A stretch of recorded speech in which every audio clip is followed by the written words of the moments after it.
kalmasham bhuvigananti ye bhurida janaah. So we were discussing the conversation dated 11th October 1884.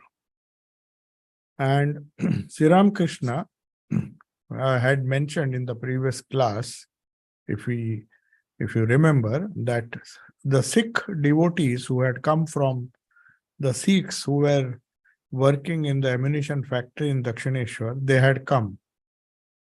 And Sri Ramakrishna remembers a conversation he had with them, and he says that he quotes them. He said, the Sikhs came to me, they all follow the Guru Granth Sahib and they are all very devoted to, they have a concept of God where they praise not only God but His creation. So the Sikhs said that God was merciful. Then Sri Ramakrishna says, what is so surprising about God? If God is not merciful, who else will be merciful?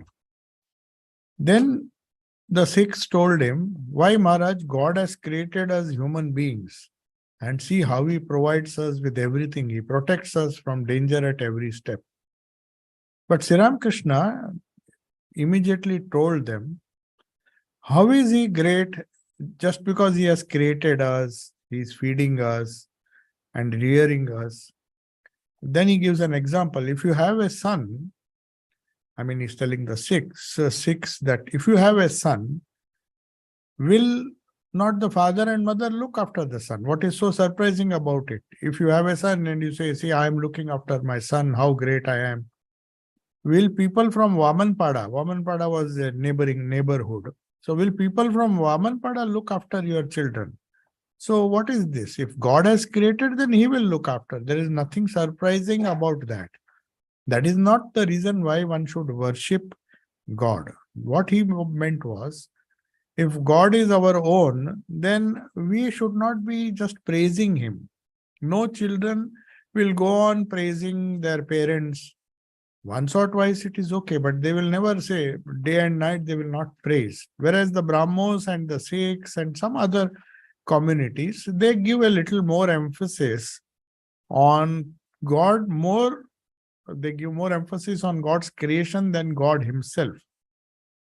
So, as I said, last time I gave that example of Shashi Maharaj, Ramakrishna Anandji, when he was told by many of his brother disciples and other people that, Maharaj, you are 24 hours, you are in this seva of Thakur, puja, seva, nothing doing, nothing else. Why don't you take some leave and go to see some beautiful places? For sadhus, obviously, the beautiful places would be Himalayas. And everybody had gone to Himalayas. So the one who recommended, he said, why don't you go and see the Himalayas? See, Akhandanji went there. Everyone went. Swamiji went. So you should see. So very flatly, Shashi Maharaj told them, you see what is there? First he tried to say, oh, what is there to see? Here there are so many hills. What are hills? These big mountains. Even the big mountains are nothing but rock upon rock, one rock upon another rock. And Himalaya, they are bigger rocks. So just going all the way from here, they thought it is not a good explanation. Small rocks you see here, that doesn't mean you should not see. So again they asked, no, but Himalayas are the grandest of the God's creation. Then he very simply he told one important thing, which Thakur is mentioning here. He said, I am not after the creation. I am after the Creator Himself. If the creation is so beautiful, I should not get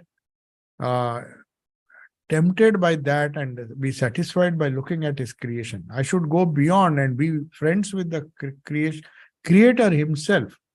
Establish a relationship with Him. So that is what he's saying, that if you have a son, as the Sikhs used to pray, many of the Guru Granth Sahib, if you see, they are good prayers. They're good for beginners. It's very good when you praise the sun, the moon, And there is a beautiful Sikh poem where they say, it's a beautiful poem. One of the gurus wrote that the sun and the moon are like beautiful lamps and a great worship is going on. But then you should see the emphasis there is on the creator, that the creator has created. Don't think this creation is so wonderful and don't get. So perhaps the inner meaning of even those prayers is that we praise the creation, and through creation we praise the creator. So creator is more important. So Shashi Maharaj told, see, my quest is to see the glory. If the creation is so beautiful, then how greater the creator may be. So that's the idea. So this is this particular topic where Sri Ramakrishna says, if you establish a loving relationship with God as your own, that is far more important than singing his glories, chanting his glories, doing all sorts of, because God doesn't need it. When Mathur Babu was so fond, of the wonderful jewels he made for Radha Kanta, and one day some robber came and stole it. He stole that jewelry, and he became so angry. He said, what kind of God you are? Out of anger, not out of some kind of ignorance. And in the presence of Thakur, he said, you are not even able to protect your own jewelry. It was very costly. Perhaps he had spent a lot of money, or he thought, oh, how can this happen? Somebody stealing the jewelry. Then Thakur was listening, and he immediately said, what kind of heen buddhi you have? You are so ignorant. These ornaments and the costly jewelry, maybe it may be valuable for you, but for Sri Krishna, who is the Lord, who is the owner of this whole universe, your jewels are nothing. They are like dust.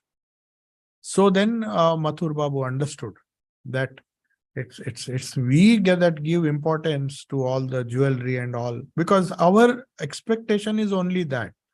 But what is so great about God's creation, when he has created, yesterday we discussed in the Bhagavad Gita, it's one of the most important chapters. People just take it as something which explains the Vishwarupa Darshana, and then they just enjoy. There are good paintings.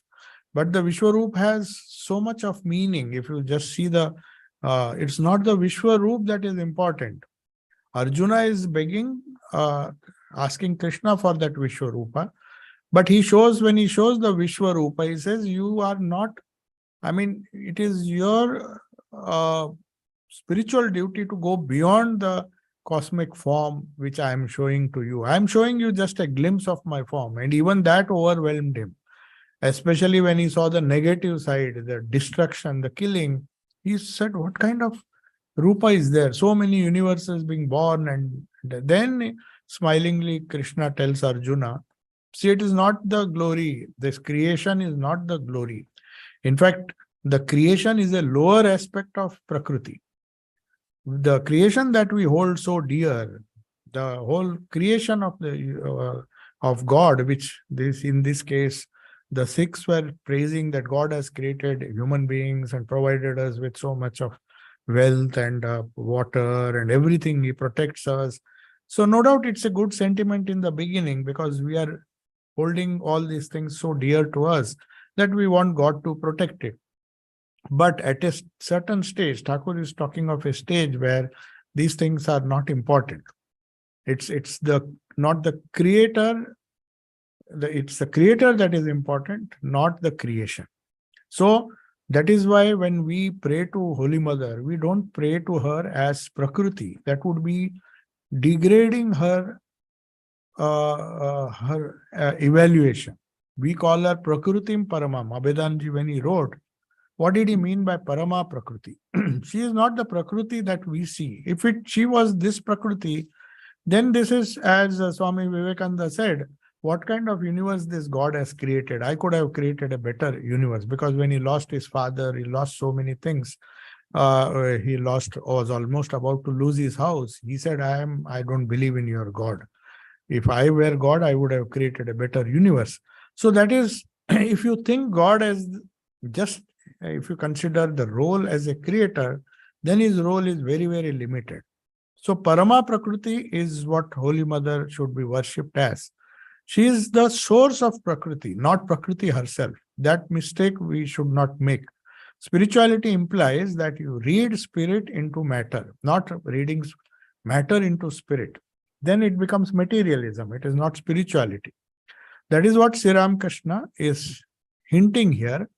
He says it is his duty. Don't be so much happy just by saying, if you have children, it is your duty to help him or provide them with food. People of Vamanpada will not come and look after them.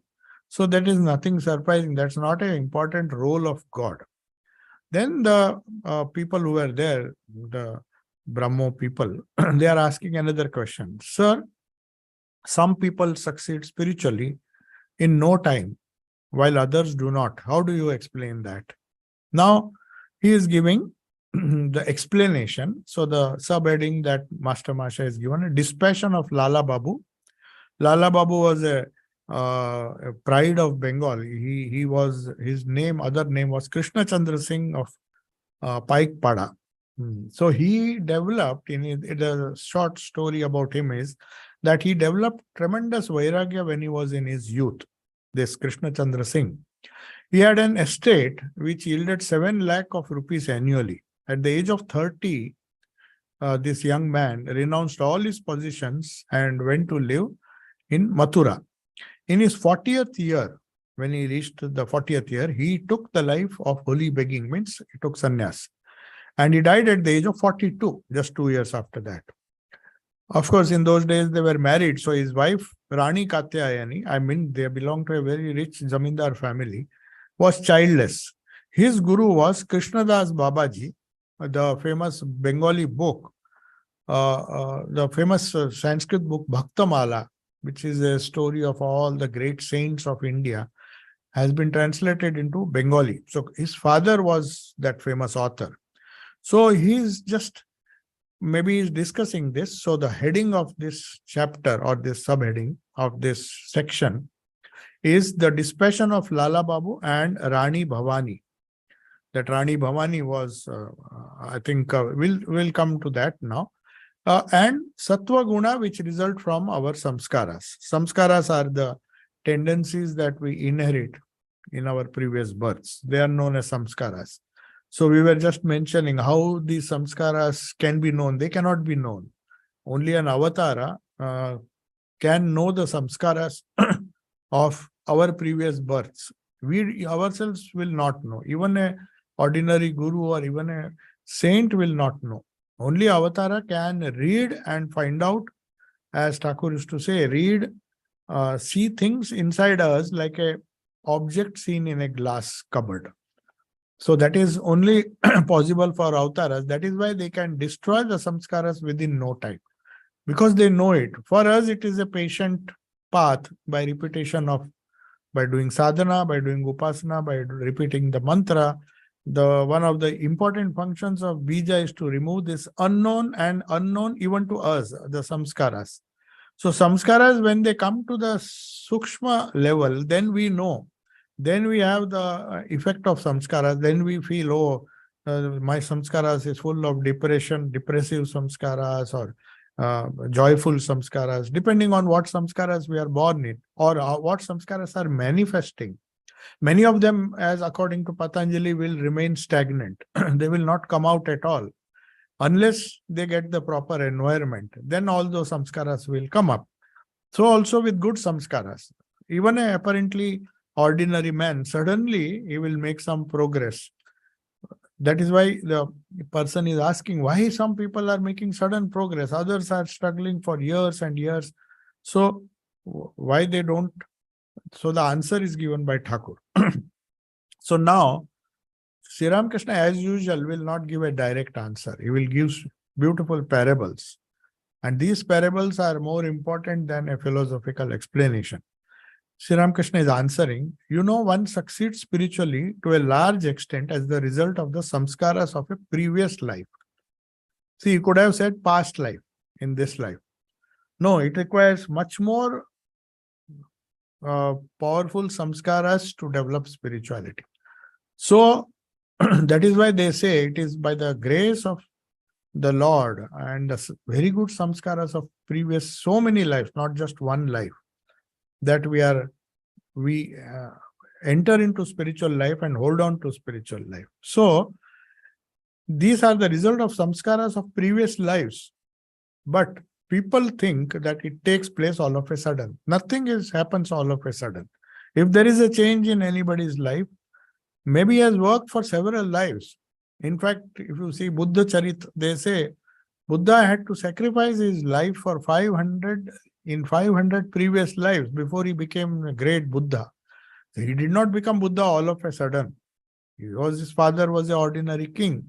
A small king who was very much attached to his kingdom, did not want Buddha to even to renounce, and he was so much afraid. He wanted to keep him engrossed in the worldly life. So he was so careful.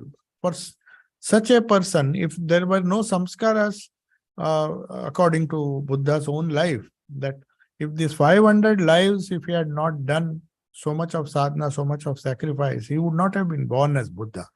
But it may happen all of a sudden, but it has happened over a period of time. That is what Sri Ramakrishna is saying. Now, Sri Ramakrishna gives a very crude example, but it is very powerful.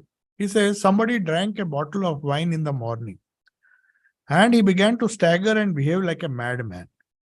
People were surprised that one bottle should turn one's head so much. Now, this is something which was perhaps common in Kolkata of those days. Even Swamiji says they used to find, because this new addiction to wine, because of the perhaps maybe because of the change of culture, it was supposed to be a great thing. And Raja Maharaj, they who attended the akhadas, Raja Maharaj, Swamiji himself, he said every weekend we used to pick up drunk people who had fallen into the gutter. They drank beyond their capacity, and then they would just lose, stagger and fall and injure themselves. So one of the duties of this wrestling club to which they belong, to carry these people, wash them, and then drop them to their homes. So Sri Ramakrishna is giving this example.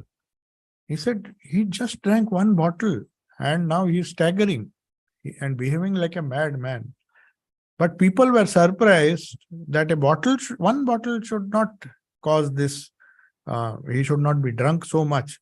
Then somebody said, oh, let me tell you, he has been drinking the whole night. So we don't see what he has drunk the whole night. Only this morning's one bottle is not going to make him behave like a madman. Then he says, Hanuman set fire. The next example Thakur is giving. Hanuman set fire to the golden city of Lanka. People were amazed that a monkey could burn the whole city, small monkey. But later on, they realized that it was the sigh of Sita. Sita was suffering so much that all the karma that Ravana had done by imprisoning her, she was a pativrata, so that the sigh of sorrow of which Sita suffered, that was so powerful, and the wrath of Rama that burnt everything. It was not just Hanuman who did it, but we give all the credit to Hanuman. But it is really, he was just the spark which lit the fire there in Lanka. Then he gives the third example. Thakur wants to cover this, answer this question from all angles. So he's giving a drunk man's example, Hanuman's example, and then he says about this Lala Babu, about whom we just now read. Then look at Lala Babu. Such a wealthy man. Unless one has good samskaras from a previous birth, can one have such dispassion for the world as Lala Babu?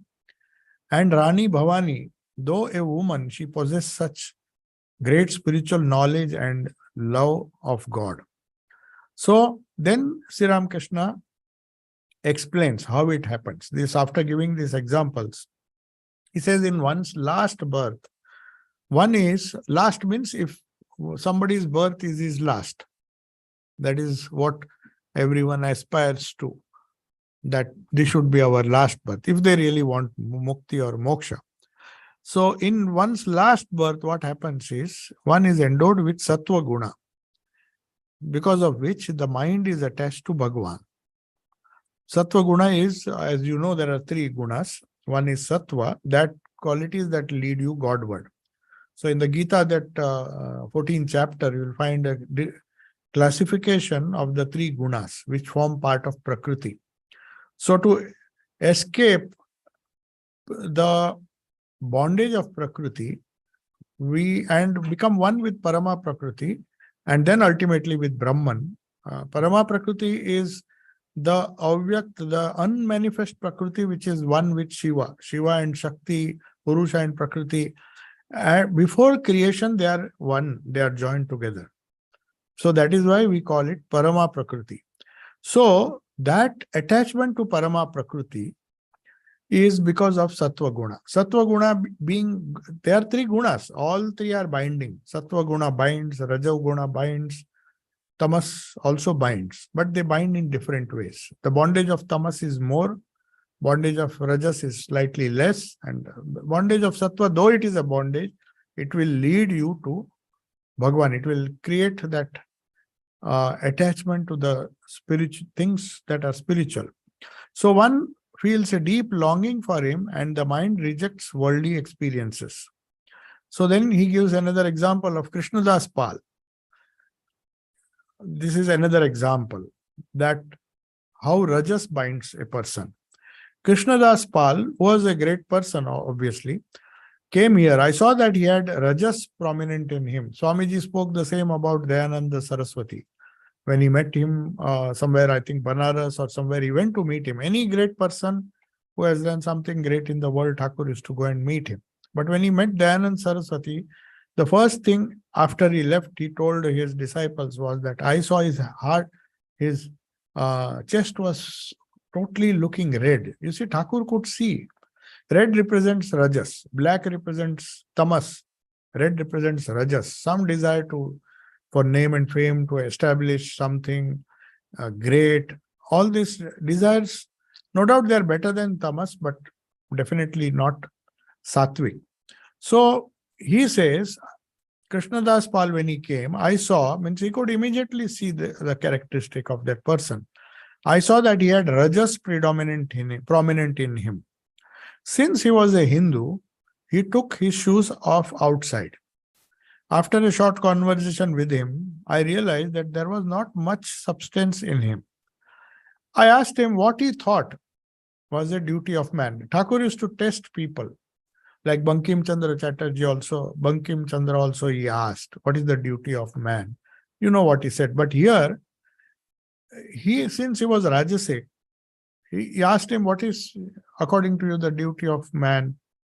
Not that Sri Ramakrishna just wanted to see at what level, I mean, what is his answer? Depending on that, he would give him advice. He immediately said, doing good to the world. Then Sri Ramakrishna tried to correct him. It's just a Rajasic desire, it's fine. But he said, who are you? Means that ego that I shall do good to the world because I am rich or I am a very prominent person. That Thakur wanted to remove. So he said, who are you that you can do good to the world? Is the world so small that you can do good to it? How much of good you can do? So that is what Sri Ramakrishna is trying to explain, that the three gunas bind in different ways, Rajas binds in a different way, and only Sattva keeps you reminding that God is the only reality. Now, Thakur is overjoyed. Now, this is written by M, a small short note here.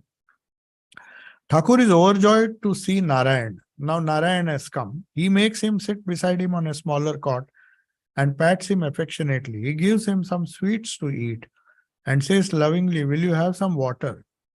Narayan is a student at M school. At home, he was beaten by his parents for visiting Thakur. Now, many people did not like, especially those who are very much attached to their children. They didn't want, they in fact used to blame him.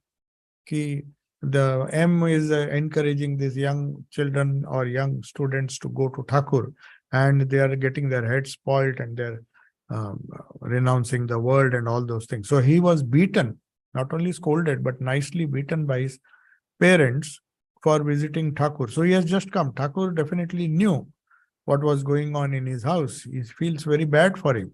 So he gives him some water, gives him some sweets to eat. And then Thakur just jokingly makes a remark. He says, and tells him with a smile, get a long leather jacket made for yourself. Then you won't feel the blows of the cane. I mean, he was just trying to tell him, be a little thick-skinned so that you won't feel the blows. Then Thakur, next, yeah.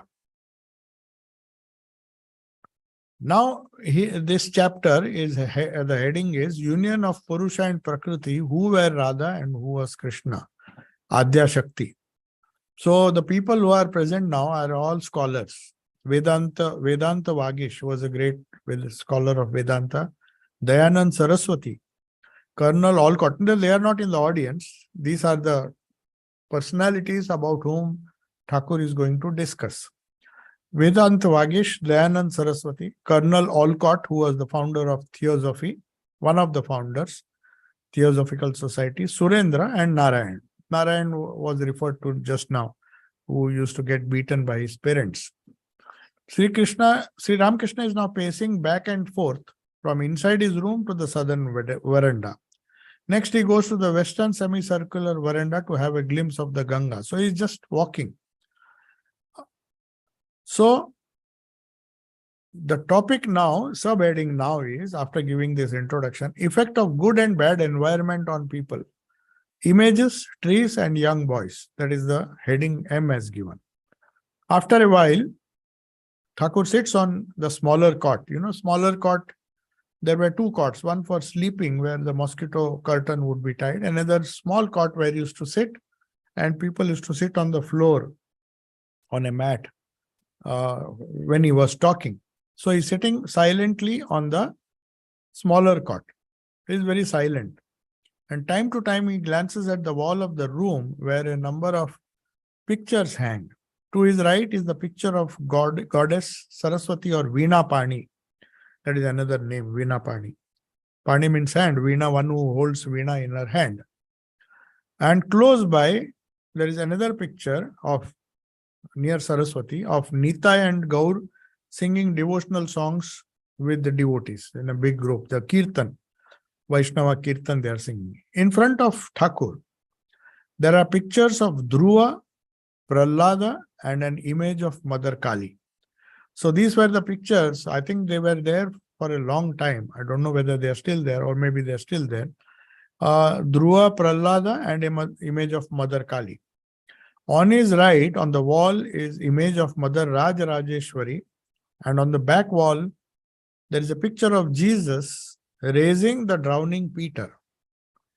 Suddenly, Thakur says to him, look here. It is good to keep the picture of sadhus and sannyasins in the room.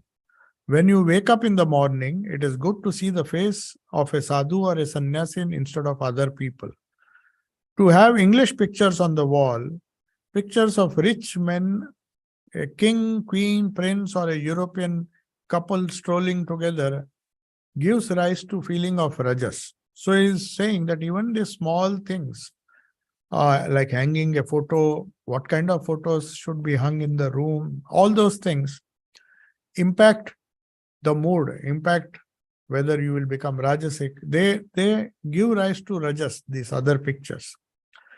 The company that you keep makes your character. That is why even harmless pictures influence you. After all, the birds of a feather flock together.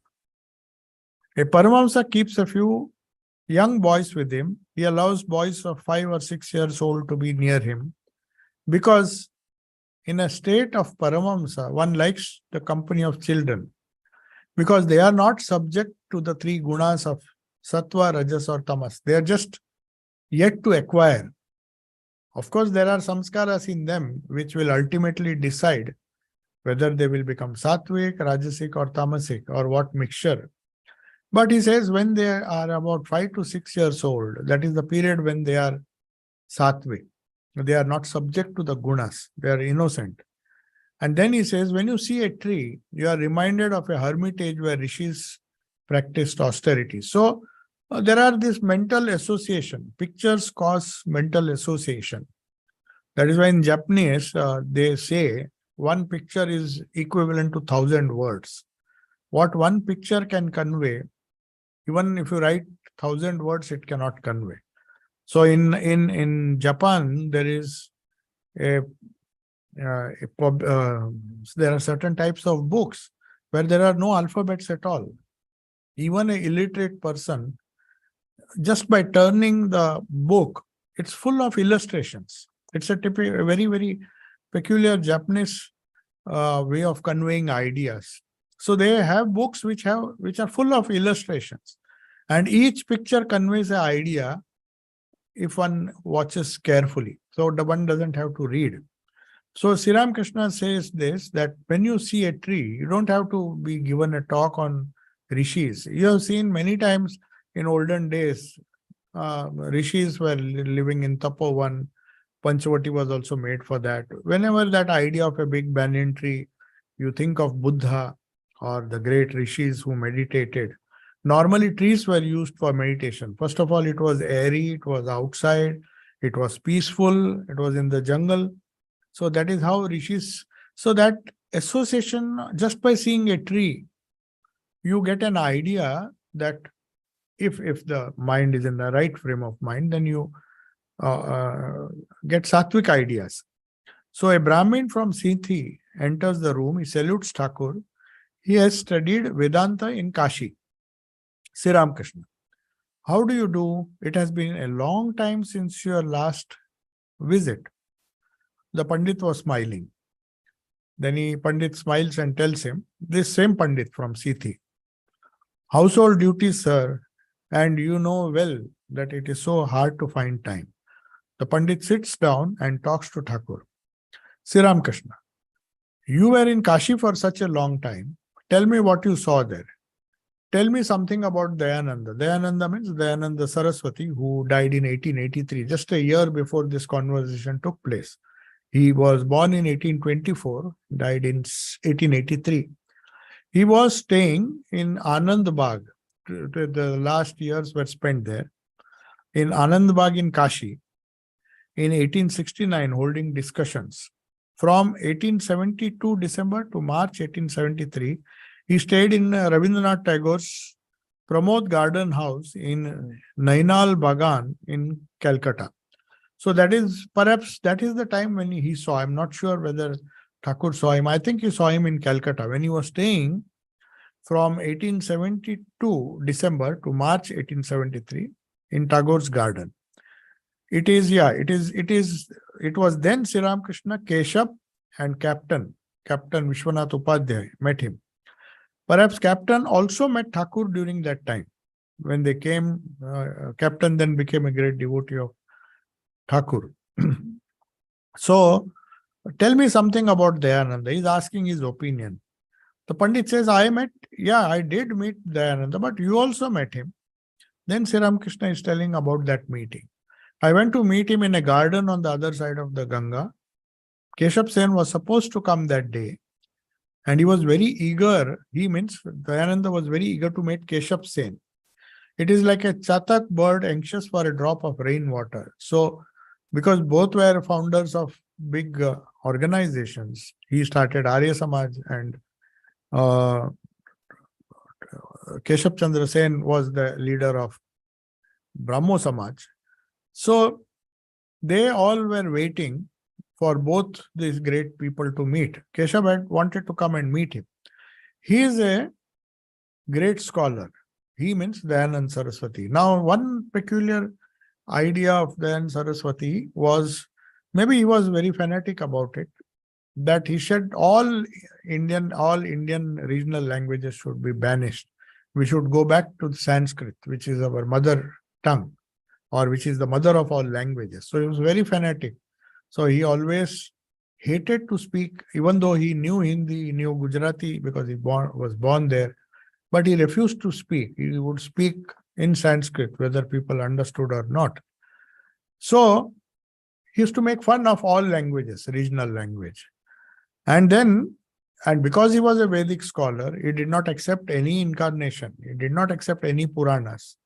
He was that way a bit very, very orthodox. He said only the Vedas are our scriptures. All other things, if you read, you will miss the essence. So that was his belief, and that was what he preached, that you have to go back to the Vedas. Only Vedas should be allowed. That was his peculiar. So he used to make fun of anything other than the Vedas.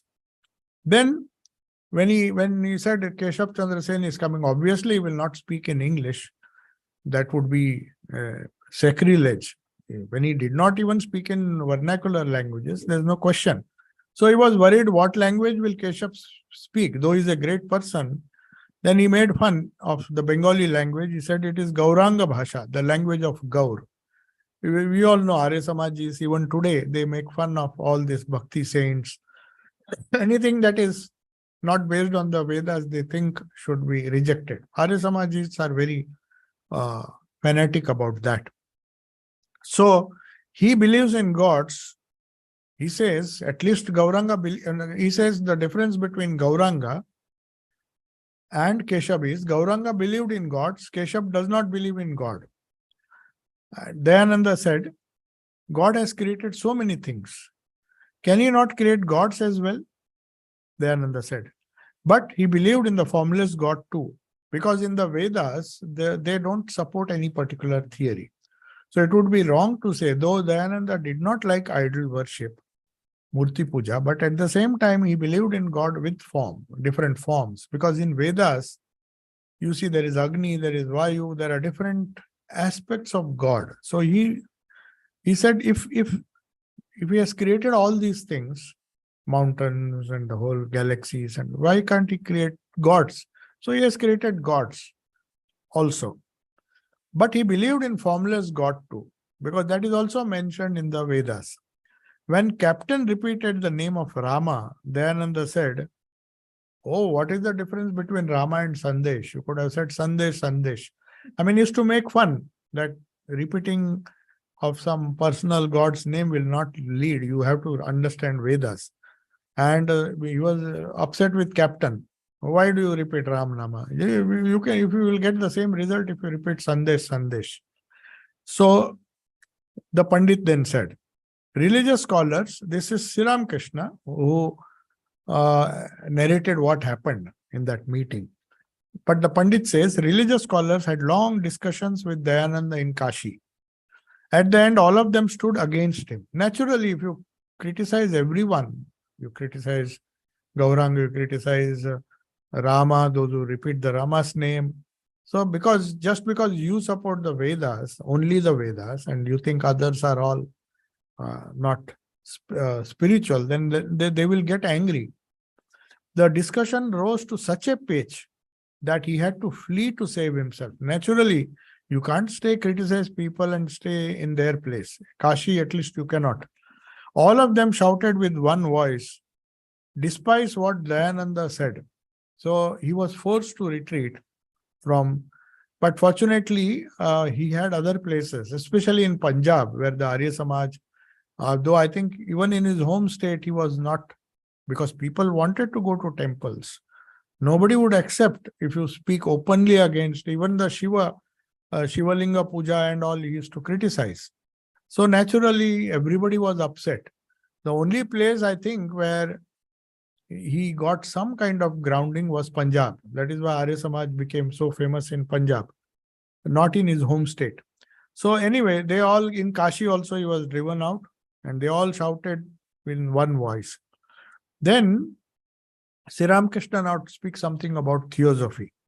We think that only Swamiji did not approve of theosophy, but even Sri Ramakrishna had his reservations, because they believed this Colonel Olcott, who believed in Mahatma's communication with the spirits, which even Niranjananji at one time when he was young, he used to join that group where you could talk with the spirits, departed spirits, and get your problems, illnesses solved.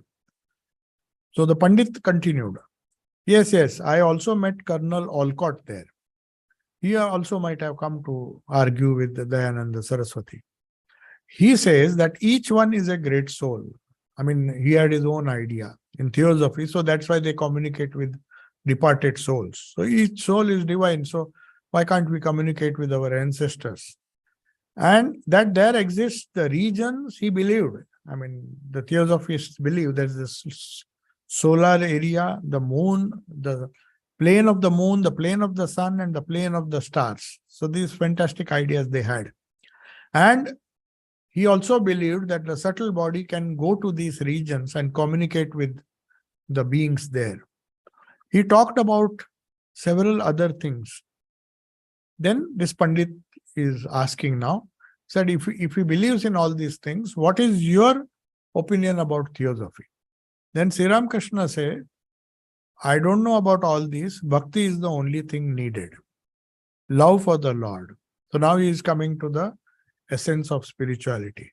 They means the theosophists believe in bhakti. If so, it is good. If their ideal is God realization, then whatever they believe is good. Just by believing in lunar and solar and stellar regions and in great Mahatmas or souls does not mean that one is seeking the Lord. You see how important it is. This was told much earlier. Swami Vivekananda criticized theosophy because the theosophists tried to, in fact, starve him to death when he went to America. He got one letter where he was one theosophist from India, perhaps communicating with another theosophist, said, if he seeks shelter, don't give it to him. Let the devil die of cold. Because it was very cold. He was not getting enough. So that letter, somehow a common friend showed it. See, this is what they are writing about you. They are so angry, jealous about you. So Swamiji did not say anything at that time. He just kept that letter with him.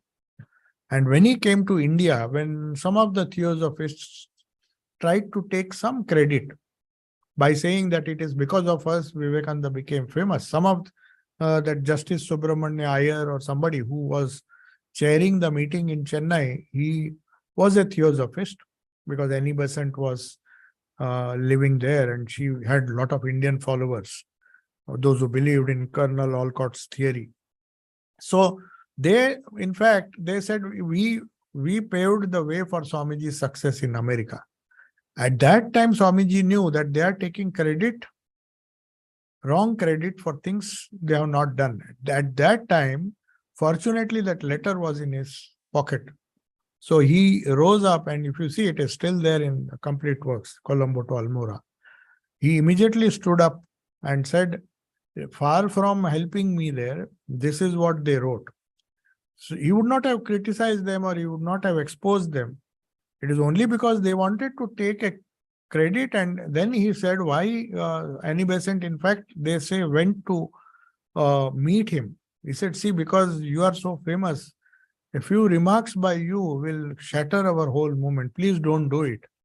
Then Swamiji said, I never wanted to interfere in your faith, but you are taking the wrong credit. And then I don't hate what you believe, but I know it is dangerous, this belief in ghosts and spirits and Mahatmas.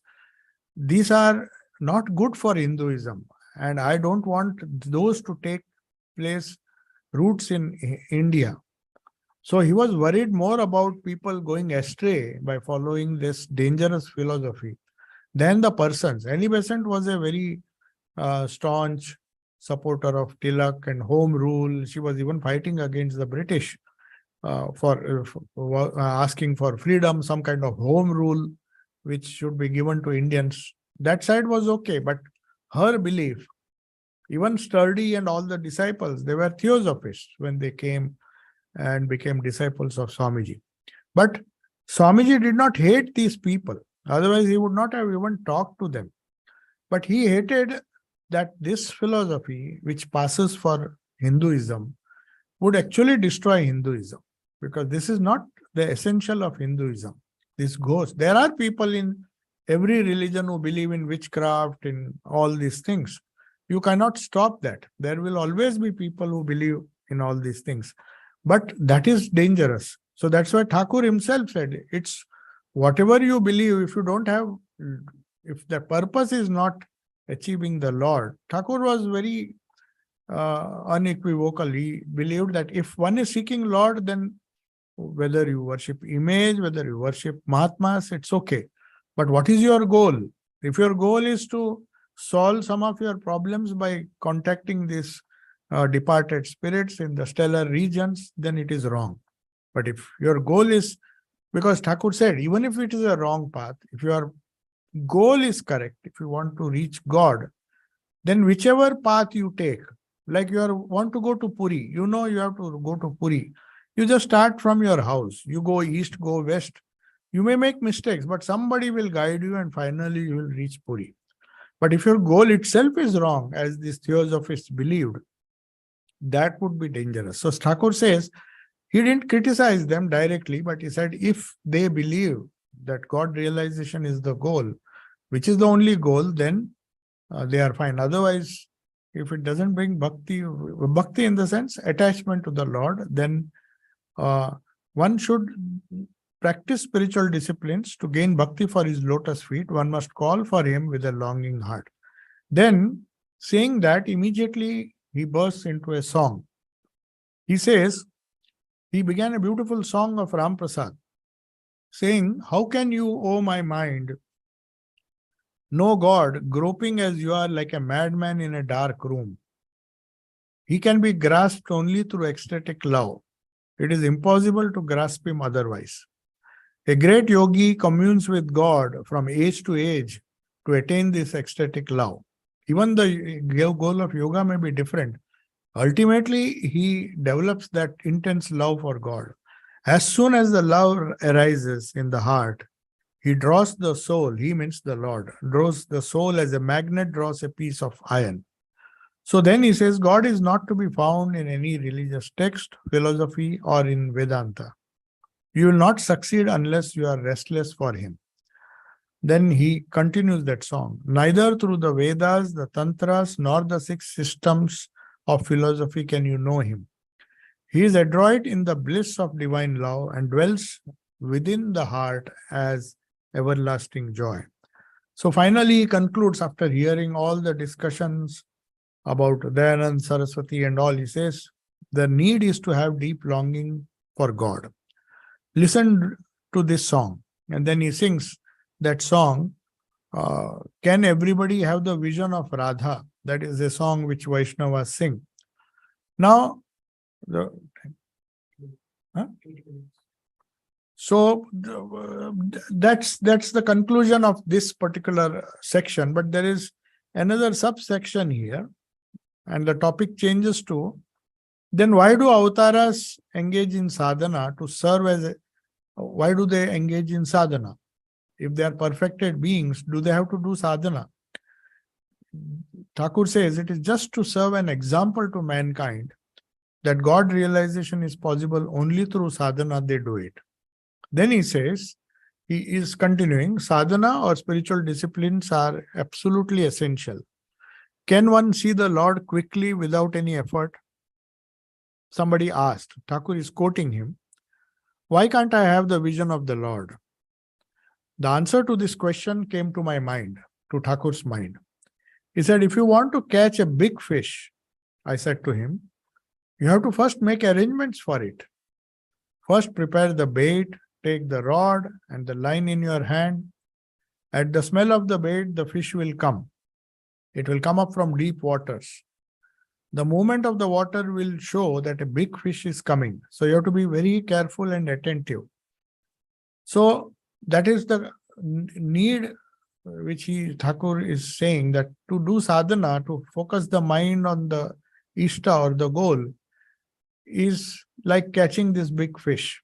You can't catch a big fish by chance. You have to work for it, wait patiently, lower the bait, the fish will come, and the very movement will shake, then you know that some fish is approaching. And then you have to be ready when the bait, it starts eating the bait, you have to pull at the right time, otherwise it will slip away.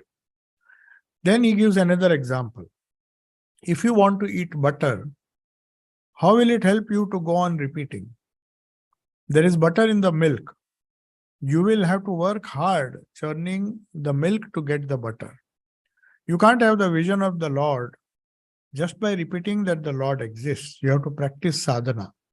So in this context, I remember Dayananda Saraswati, after the meeting, at least he was honest to admit, when he saw Thakur, he made a mention of this particular, not this example, but he said, see, here is a man who has eaten the butter. We are all just drinking buttermilk. So Dayananda Saraswati knew that he had certain ambition, certain desire to create a movement and spread the Vedas, which he knew is far inferior. At least he was honest. He said, see, we are happy with the buttermilk, which is the byproduct of when you churn the curds. The butter is taken away by Sriram. He has eaten all the butter. It means he has got the essence of the scriptures, where we are just. So that is also attributed to Dayananda Saraswati. Then she says, even Bhagavati, the mother of the universe, practiced penance seated on 5 skulls to serve as an example of mankind. We also know there is another incident. Holy Mother did Panchatapa. She didn't have need to do, but to serve as an example and for the sake of disciples, she also sat on the hot sun with the sun burning above and 4 fires in 4 corners of Nilambar Mukherjee's garden house. So even Bhagavati has to practice penance seated on 5 skulls to serve as an example to mankind. Sri Krishna was Supreme Brahman himself. He also performed austerities for the instruction of mankind after he found the Radha Yantra. Now, Radha Yantra is a mystic diagram. It is there in the Vaishnava Tantras, that where the Vaishnavas believe, just as we have Shakta Tantras, where Shiva is advising Parvati or Shakti, Uma, the secrets of the Shakti Puja or Tantras. Similarly, the Vaishnavas have their own version of Tantras, which is known as Vaishnava Tantra. So just as we have Shakti Yantras, there's a copper, you have these different symbols which are engraved on a copper plate. So that is worshipped by the Shaktas. But they are Shaiva Shaktas. I mean, those who believe in the Shakti tradition according to the Kashmir Shaivism, that is also part of the Tantras. But Tantras branched into 2. There is this Vaishnava Tantra, whose standard textbook is, one of course is Devi Bhagavata, which was translated by Vijnananand. There's another smaller book known as Narada Pancharatra. So it is the Pancharatra which explains in great detail not only this Radha Yantra, which is a copper plate where they worship Shakti in the form of Yantra. We do it, these rituals are there. All Shakti worshippers, they mechanically they worship this. They keep the Yantra in their homes. But there is a Radha Yantra, a mystic diagram symbolizing Radha. So it is said that Krishna himself gave this instruction that without the grace of Radha, without the grace of Shakti, you cannot realize Brahman. So even Krishna had to perform this sadhana and show what this Radha Yantra is. So in this book, Narad Pancharatra, though it is a predominantly Vaishnava Tantra, because Vaishnavas also accept different aspects of Shakti, like Radha, Saraswati, because they are all Lakshmi, who is a consort of Vishnu, though consort of Shiva is Parvati, and there are other aspects of Shakti. They are common in both. Saraswati, for example, is accepted by both Vaishnavas and Shaivites.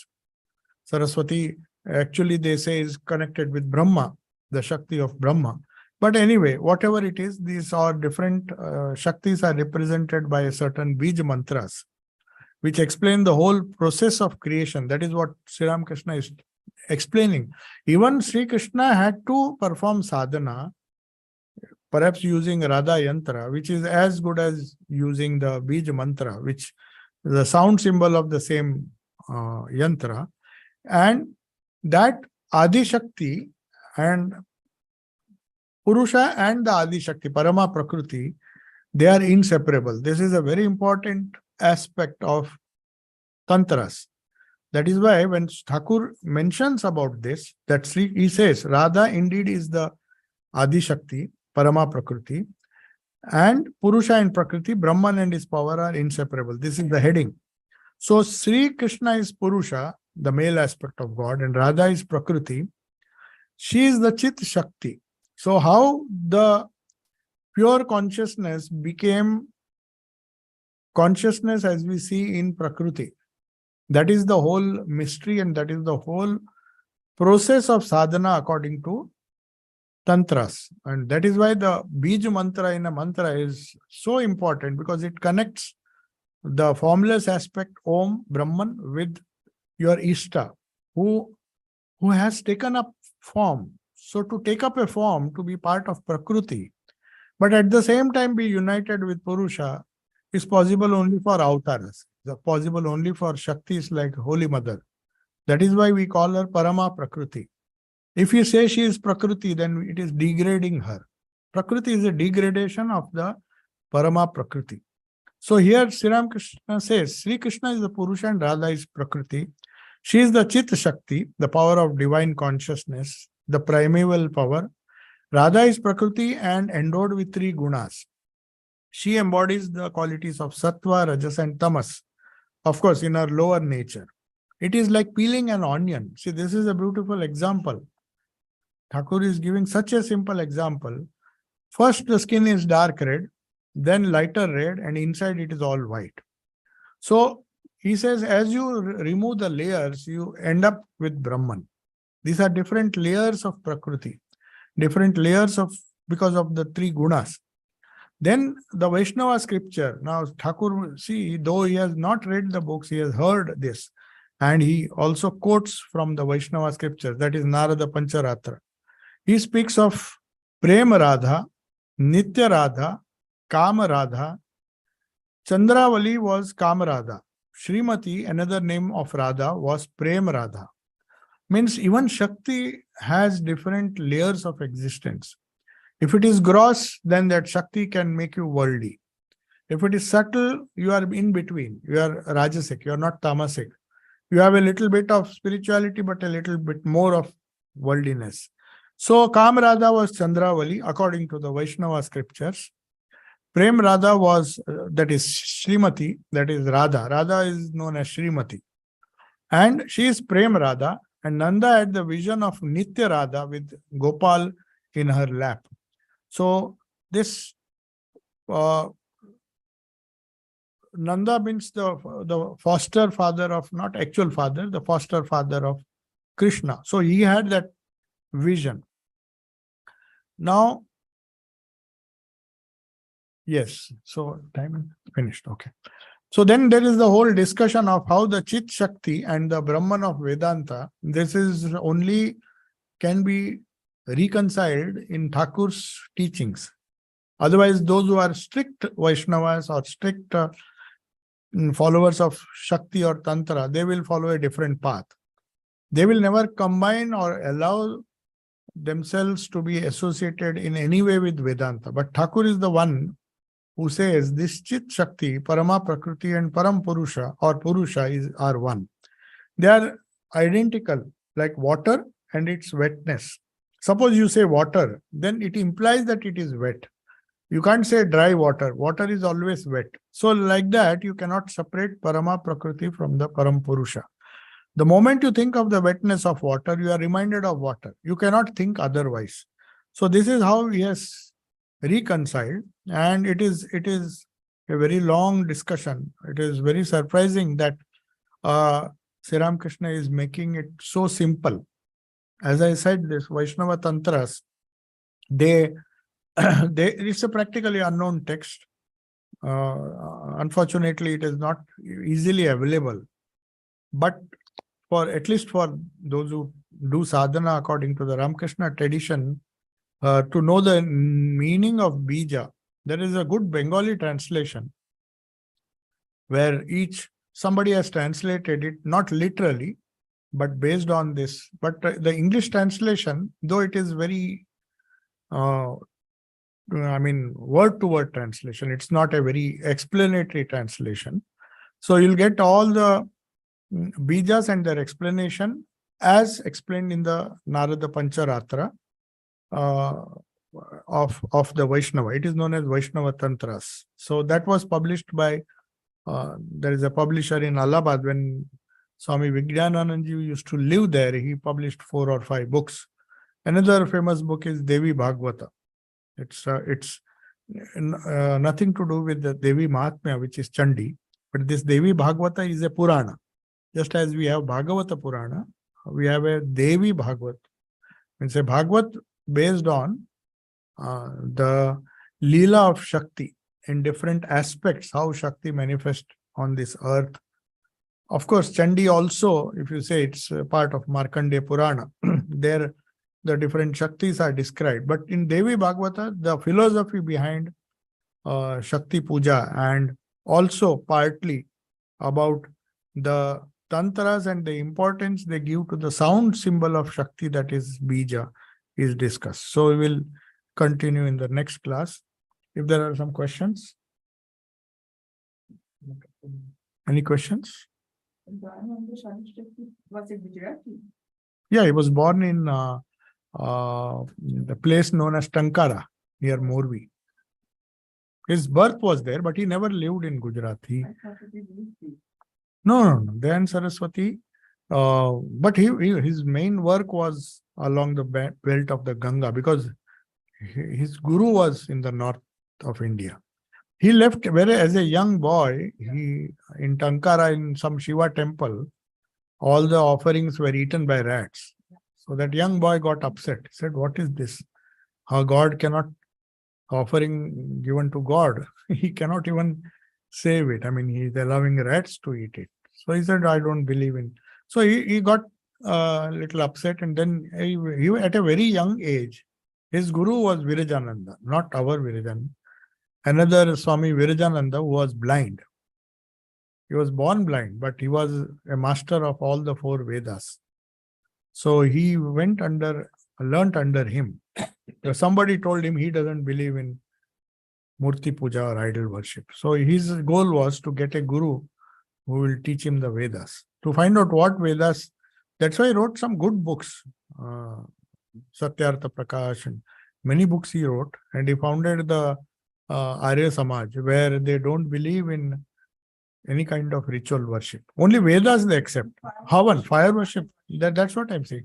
If it is in the Vedas, they will accept. If it is in Puranas, they will not accept. Even Rama and the Ramayana and all. He says we don't need, Vedas are enough. And he believed in the Karma Kanda also of Vedas. So he said Vedas cannot be translated. That's why you won't get Vedas in Hindi. He used to give talks, but I doubt if he spoke it. Most of the time he spoke in Sanskrit. That's why he said, "Na Gaur Bhasha." Bengali. He said, "Why should you speak? You speak in Sanskrit." It's so difficult to. But in those days, he had Sanskrit Pandits who could challenge him, Banaras. That's why he used to go from place to place, trying to convert them. Arya Samaj is doing great work, Maharaj. No, they do. Arya Samaj has Finished. No, Arya Samaj is doing because, you see, Swamiji himself said, whoever believes in the Vedas, they may be a bit limited or fanatic in their approach, but they believe sincerely the Vedas. So they don't believe in caste and all those things. That's why. There is one question. Does Arya Samaj have Guru Murti or Guru Paduka as a symbol altar? I don't know about their puja. I have not visited any. The question is, do you have Arya Samajis, do they believe in Guru Puja or Guru Murti or some statue? I don't think, but there is definitely in Tankara, the birthplace, they've honored him by having his statue there. That is very common. Even Buddha did not want his statue, but everywhere you will find statues of Buddha. But that doesn't mean they believe in Murti Puja. They may keep the statue just for honoring their Guru. But I am not sure about that. There is another question. When universe did not exist, Mundamala came from where? That is a song. That is a song. Yeah, these are all mystic songs. It will take one whole day to explain that.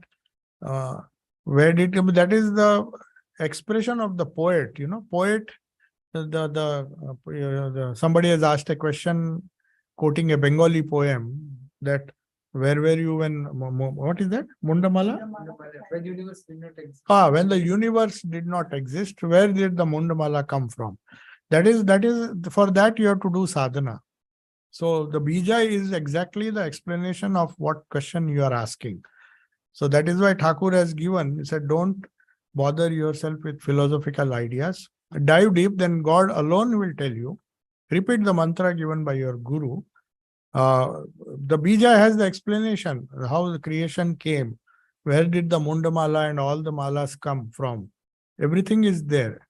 But provided we are sincere to know. Thakur did not want to read books to learn things. He said, oh mother, just tell me what is this? What do Vedas say? What does this say? What does this scripture say? And she used to answer because that yearning was there. Knowledge is within. It has to be uncovered by sadhana. That's why Thakur says, by just saying milk, you will not. You'll have to sit down, churn the milk, take the butter and then eat it. Just saying butter, you won't get butter. So that's the idea. So there will be hundreds of explanation. How the Mundamala came when there was nothing. How did it? So that is how creation comes. Parama Prakriti becomes Prakriti and absorbs that Prakriti again gets absorbed. That is the whole sadhana, what we are aiming at. The bija is supposed to take you from that Prakriti where you are suffering and remove your sorrows, and you go back to the Parama Prakriti and become one with Purusha. That is why Thakur tells all the things of theosophy, everything is fine as long as it takes you back to the source. So when nothing was there, from that source came this creation and it goes back. So to understand that, as Sri Ramakrishna says, you have to do sadhana. Yeah. Okay, Om Shanti.